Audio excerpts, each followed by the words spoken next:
神戸や。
Language transmission from Pyongyang, the capital of the Democratic People's Republic of Korea.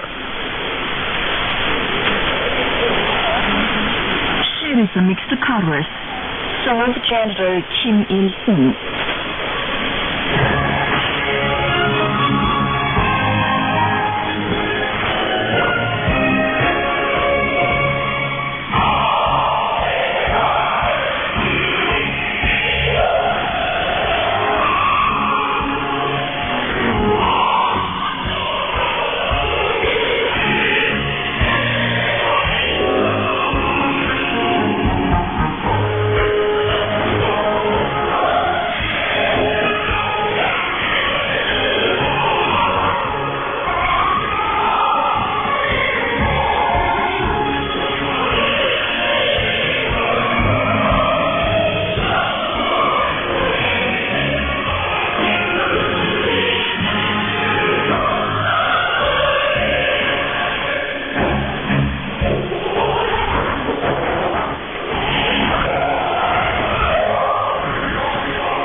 Prisoner covers some of General Kim Il-sung.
detected Kim Jong-un, first Secretary of the Workers' Party of Korea, first Chairman of the National Defense Commission of the Democratic People's Republic of Korea, and Supreme Commander of the Korean People's Army, gave further guidance to the construction site of the Pyongyang International Airport and advanced the tasks on developing the area of the airport in keeping with the demand of the new century.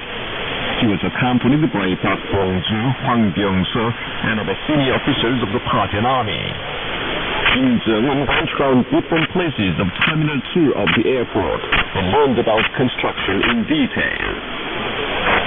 He points out that during his past visit to the construction site of Terminal 2, he gave a task on finishing the terminal in the direction of preserving the Chucha character and national character, while introducing world trends and good points of other countries, but it has not been done so.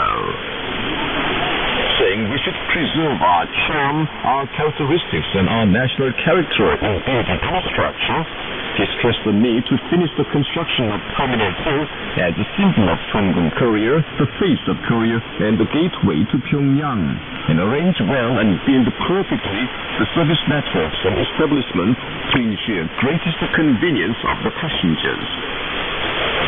Looking round the runway of the Pyongyang International Airport, whose construction has been finished in the main, Kim Jong-un learned about the pavement of runway and different runway marks.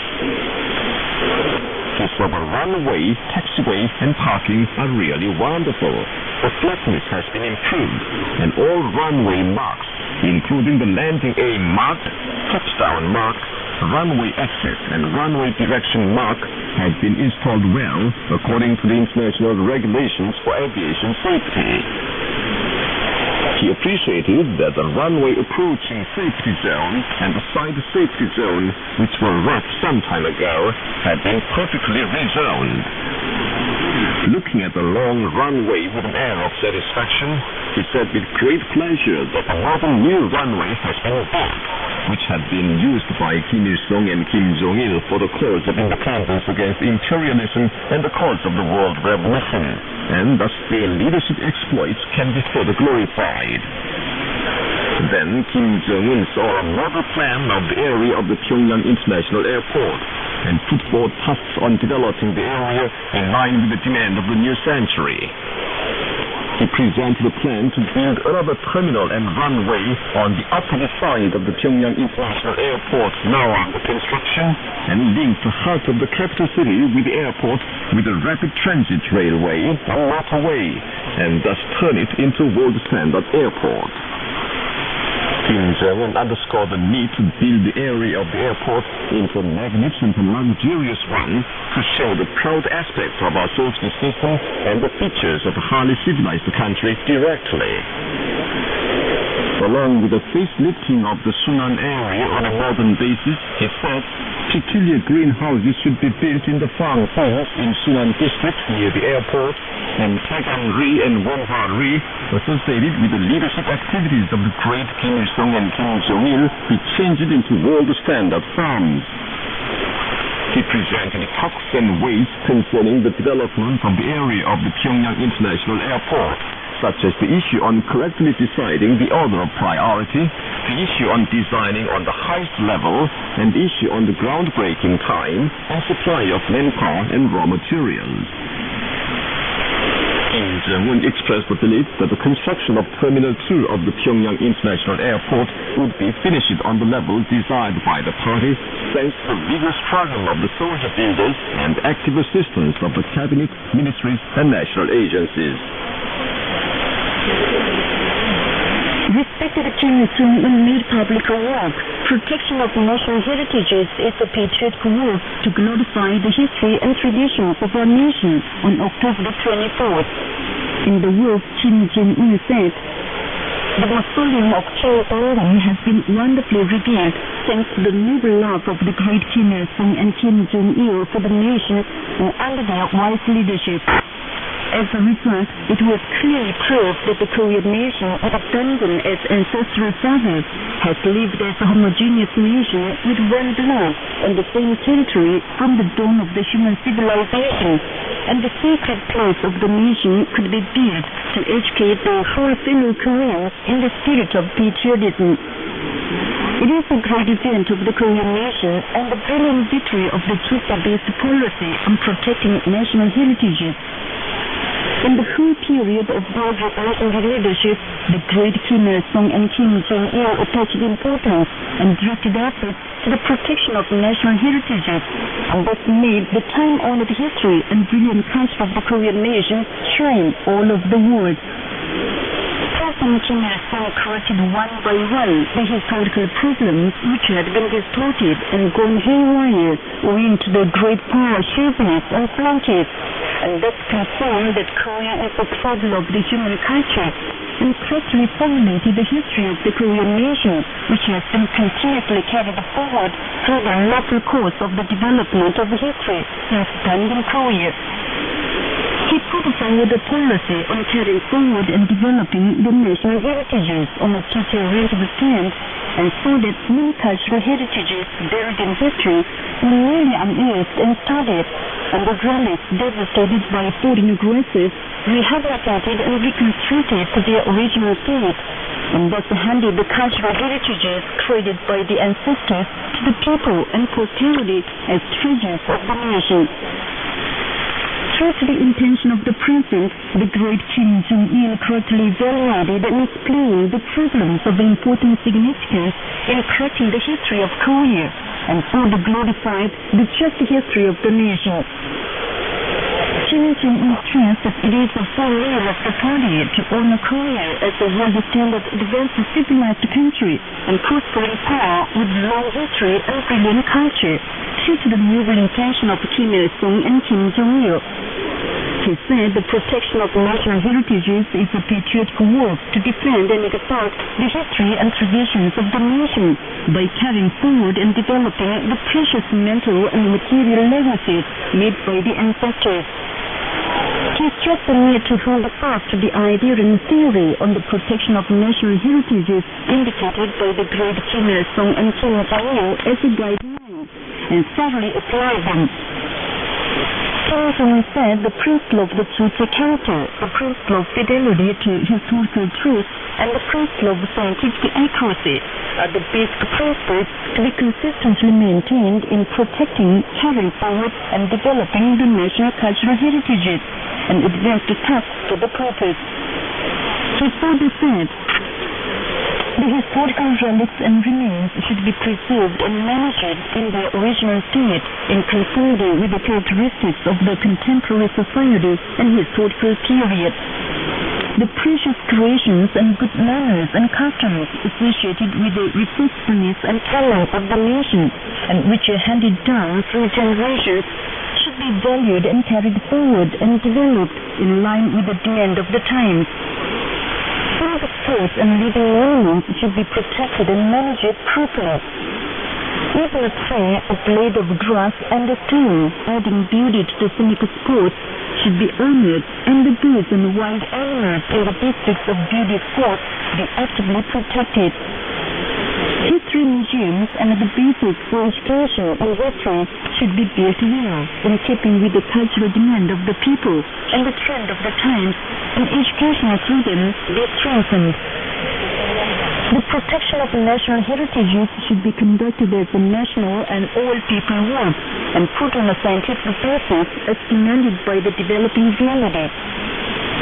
Kim Jong-un underscored the need to introduce and estimate the patriotic behavior of the Koreans at home and abroad, such as donation of valuable historical remains.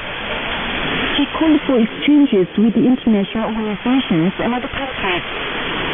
Kim Jong-un stressed the need to thoroughly implement the product policy on protection of national heritages, defend the ongoing achievements of the great Kim Il-sung and Kim Jong-il, and further glorify the history and traditions of the Korean nation. The Bulgarian Committee for Remembering Kim Jong-il was formed in Sofia on October 21st, and the Russian Committee for Honoring the Memory of the great leader Kim Jong-il in Moscow on October 27th.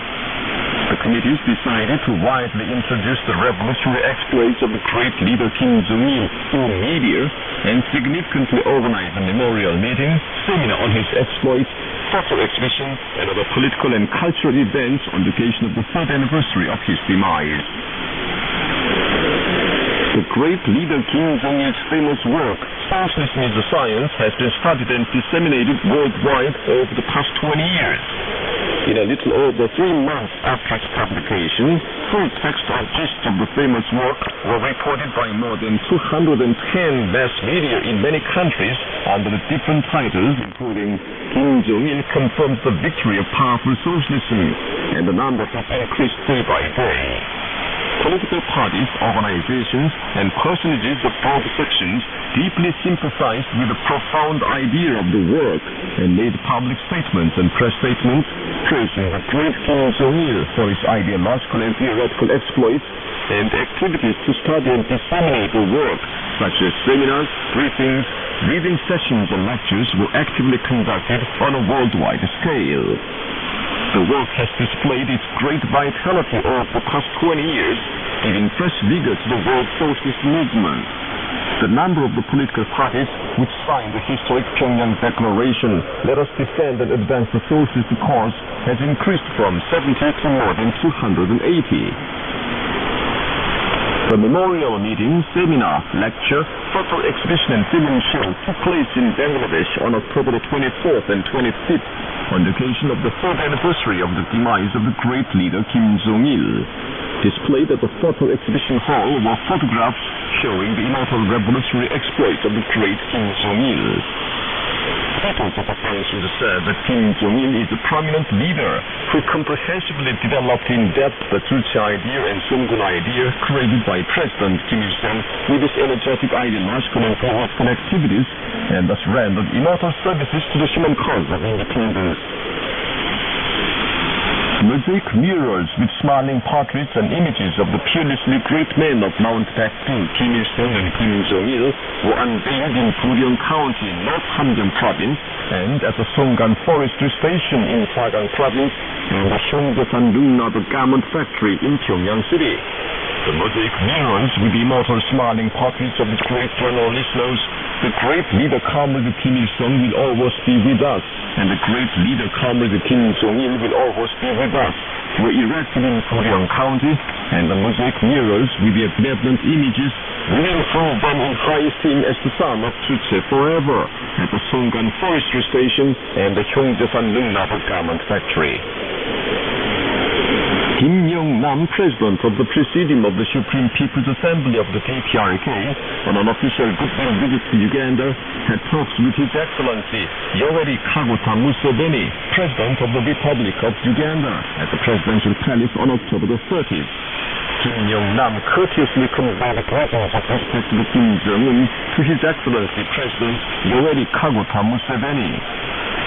The Ugandan President expressed deep thanks for it and asked Kim Yong-nam to convey his sincere greetings to His Excellency respected Kim Jong-un, first Chairman of the National Defense Commission of the Democratic People's Republic of Korea.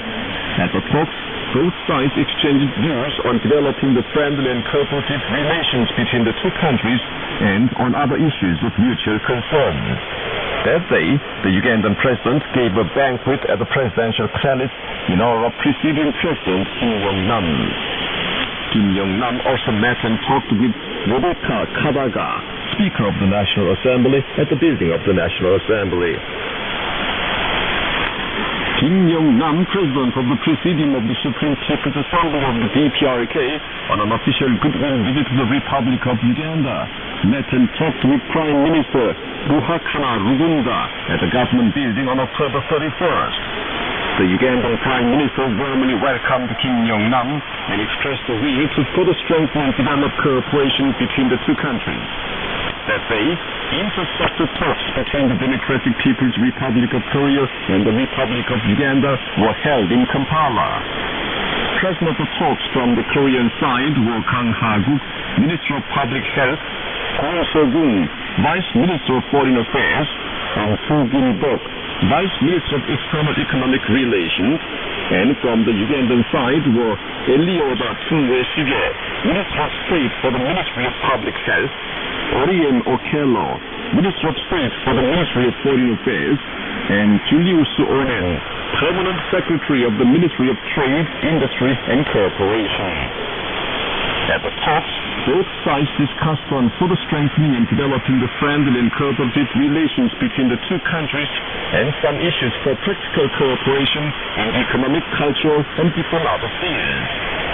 An agreement on cooperation between the Korean and Ugandan foreign ministries was signed on the same day. Kim Young-nam, president of the Presidium of the Supreme People's Assembly of the DPRK, sent a message of greetings to Dilma Rousseff on October 28th upon her re-election as president of the Federative Republic of Brazil. The message expressed the belief that the friendly and cooperative relations between the two countries would steadily grow stronger and wished the president greater success in her work. Kim Young-nam, president of the Presidium of the Supreme People's Assembly of the DPRK, sent a message of condolences to Guy Scott, vice president of the Republic of Zambia, on October 30th. The message expressed deep condolences to the vice president and to the Zambian government, people, and bereaved families of the deceased upon the sad news that President Michael Chilufuya Sata died of disease. It hoped that the friendly government and people of Zambia would overcome the sorrow and achieve development and prosperity of the country. The Kange winery in Chagang province has been renovated. The factory has the production processes managed by an integrated production system, a wine research room, a product sample room, and a site technology dissemination room.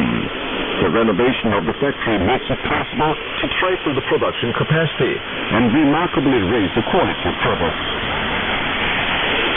The Mechanical Engineering Institute of the State Academy of Sciences in the DPRK has recently developed a new kind of solar follower, which increases the utilization of the solar energy.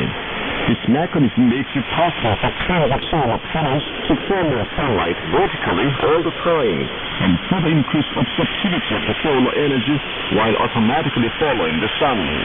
It was highly appreciated at the 14th National Exhibition of Innovations and New Technology as it guarantees convenience in use and operational reliability. DPRK Foreign Minister Lee So-young sent a message of greetings to Retno Lestari Priyansari Marsudi on October 30th upon appointment as Foreign Minister of the Republic of Indonesia. The South Korean newspaper Kyongyang Daily News on October 30th carried an article denouncing Park Geun-hye. The article abused that Park Geun-hye, in her policy speech at the National Assembly on the 29th, did not refer to all sensitive issues on the probe into the truth behind the Ferry Seoul disaster, improvement of the worsened South-North relations, and indefinite postponement of the transfer of the wartime operation control, which are pending issues to be solved at present. The South Korean newspaper Hankyoreh carried an editorial on October 29th and accused the chief executive of her hypocritical behavior. The editorial advised that in a so-called policy speech at the National Assembly, she told the people to prove their strength, but did not throw a glance at the bereaved families of the Ferry Seoul disaster who were waiting for her before the National Assembly building. Meanwhile, the Solidarity for Democracy, People's Rights, Peaceful Reunification and Sovereignty of South Korea staged actions in Seoul, Busan, Daegu, Gwangju, Suwon of Gyeonggi Province, and other parts of South Korea on October 28th in demand of a probe into the truth behind the Ferry Seoul disaster, according to South Korean KBS. Says they, the bereaved families who have been demanding a probe into the truth behind the Ferry Seoul disaster and institution of special law held a press conference outside the building of the National Assembly. According to the South Korean KBS, the Government Employees Union of South Korea held a rally in front of the building of the Samurai Party on October 28th in protest against the bill on the reform of the employees' pension. Over 200 heads of branches of the union had their hair cut in protest against the authorities' measures for retrogressive pension reform. The 39th issue of the Russian newspaper Veteran ran an article under the title, "Everything for the Welfare of People." The article said, "It is the Democratic People's Republic of Korea, where all members of the society freely take part in political activities and fully enjoy all rights, including the right to speech, press, assembly, and religious belief, the right to labor and rest, and the right to receive free education and free medical care. Human rights are ensured with credit in Korea because it is guided by the top ideas the Russian newspaper added. And that's the end of the news read by Kim Hyun-ok and Choi Jong-nam. This is Voice of Korea.